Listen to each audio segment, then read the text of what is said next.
Hey guys, so today we'll be discussing Module 1, the Roaring Twenties.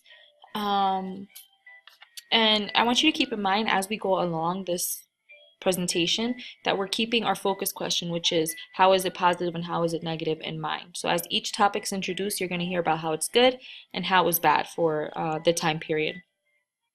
Module 1 is going to talk about economy, fashion, and society, a little bit about immigration. This is where we'll talk about Al Capone. Okay? By the end of the module, you're supposed to be able to describe social and cultural changes during the 20s and to be able to tell me a little bit about some important people. Our focus question, remember, is how do social and cultural innovations or inventions contribute to a good and bad aspects of society? So you might be wondering why we refer to this period as the Roaring Twenties. It's during this time that lots of things were changing American society. People were moving into cities.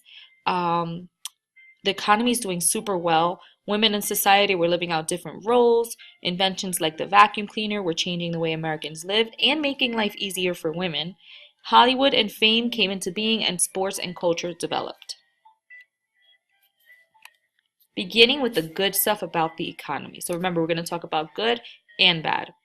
The good stuff about the economy means that our economy is doing very well at this point, and a better economy means that people have more time to spend on fun and entertainment. Generally speaking, wars are good for economies. People are needed to make weapons and to fill in for soldiers that are called away, like women are allowed to do. Remember, we talked about women in the work industry. This creates jobs. This is why after World War I, the 20s were so prosperous. People, including women, now have money to spend on fun and entertainment, like we saw in Gatsby. Remember those party scenes? Or they could invest their money in stock. We saw the good, here's the bad. So even though most of the economy is doing pretty good, um, farming suffered. Farms were needed to provide food for soldiers during the war. So farmers were making pretty good money. As soldiers came home, farmers were left with too much food. They're unable to sell their crops, and this means they can't afford to pay their loans or mortgages for all that land that they owned. Consumer goods. So consumer goods are goods that are used for personal use, and consumers are anybody who goes ahead and buys something or consumes something. Okay? The good thing about consumer goods is that the invention of goods, like the radio, allowed people to enjoy a new standard of living. So here's our radio. Goods like the fridge, the vacuum, and the washing machine made life easier for women. So we didn't have to spend so much time cleaning the house because these things like the refrigerator, the vacuum cleaner, the washing machine gave us some shortcuts. So naturally, everybody wants these goods. Installment buying, where the consumer paid a balance in smaller payments, allowed everyone to enjoy these luxuries. So it's sort of like credit. Instead of paying for the whole vacuum cleaner at once, you can pay small payments of maybe $2 a month until you pay the full $8.50 for that vacuum. What's the bad thing about consumer goods? Well, wages and farm prices are low, so no matter what career you had, not everyone could afford to buy products. Many people were buying on credit, things they couldn't afford, including stock. This is going to be important when we go to the Great Depression because while people are buying stock on credit, that's money they don't really have, and the stock market's going to crash because you can't really do that. Also, sharecroppers, before we go and talk about them a little bit, you should know who sharecroppers are. And sharecroppers are people who rented a piece of land in exchange for shelter, food, or a small amount of income.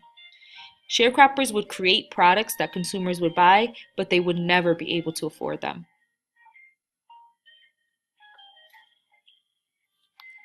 Fashion. So the good thing about fashion. The good thing about fashion is that both men and women enjoyed a different take on fashion. Women began to wear shorter dresses and hair. They wore bright lipstick and they sought financial independence. This means that they were able to work. Remember those vacuum cleaners and washing machines? They're creating these shortcuts for women. So women are actually able to go out, save time on working in the house, and get a job. And this allowed them to have a little bit of their own money and do their own thing.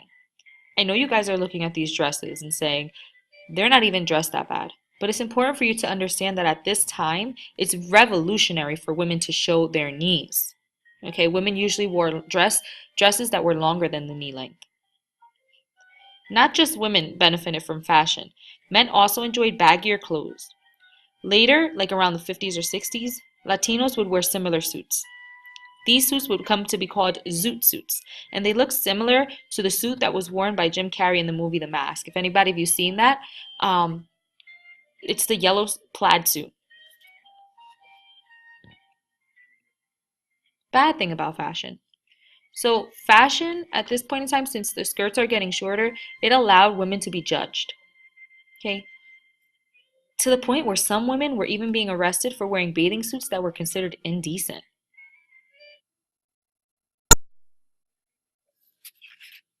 So, here's one of our important individuals, Margaret Sanger. So Margaret Sanger, remember, even though we're having a really good time with our economy in the 20s and lots of things are going well, we've got lots of inventions, people are making money, we still have poverty. Remember those pictures we saw from Jacob Riis? We still have people living in poverty. And Margaret Sanger came out and said, if we could limit the amount of children that people had, then we can limit that financial stress on families. And she founded Planned Parenthood. Scopes trial. The Scopes trial is an influential trial where John T. Scopes, who was a high school biology teacher, taught evolution and was arrested. We're still living in a period of time where we're very religious at this point, and we're teaching that God created all things in schools. Scopes comes into a high school and he says, well, I'm going to teach evolution, the scientific theory to how humans came to be. And when he came in, this was revolutionary. People were upset with him. He was found guilty, and at the end of the day, he was fined $100. That's a lot for this time period.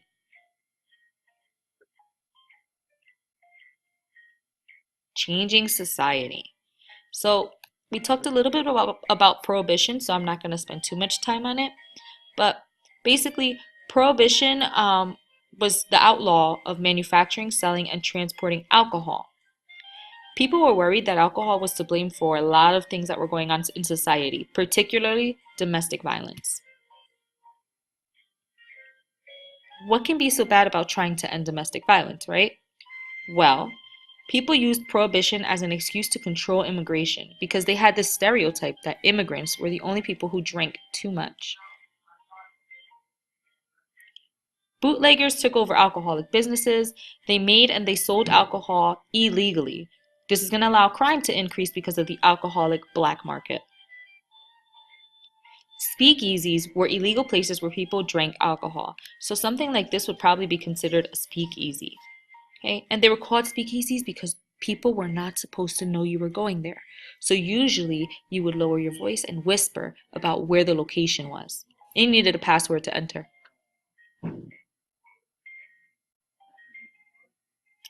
Last, it was super difficult for police and the government to monitor and to enforce the law. Okay, so eventually, the government does away with it. So with the 19th Amendment, they institute prohibition, and with the 21st Amendment, they get rid of it.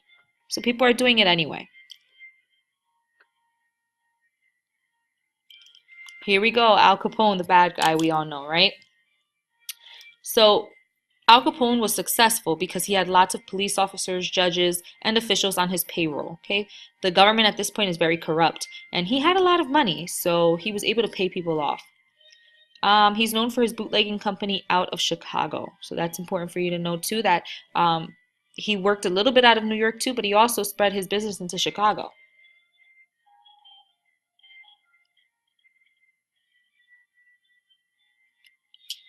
Immigration in the 20s. Patriotism during World War One. Remember, patriotism is the idea that your country is the best country in the world. Okay, so patriotism in World War One led to negative feelings about immigrants and their ethnic groups after the war. So particularly people like Germans or Italians, or anybody else we might have fought against during World War One. A way that the government tried to stop immigration or limit immigration was by instituting quotas. Let me circle the word for you so you can see exactly what I'm talking about. Let's pick, why don't we do magenta? Here we go, quotas. And quotas are passed, or laws that are passed that limit the number of immigrants that can come from each country. We limited immigration so much that I want you just to take a look at this chart right here. If you look at this chart, it starts in 1870, it ends at 1920. Okay, so our immigration is peaking right before the 20s. So you've got lots of immigrants coming in, and you can see that right by these peaks here. But what happens by the time the 1920s comes? We institute these quotas and we severely limit the amount of immigrants coming into the country, and our chart drops, leaving us with almost none.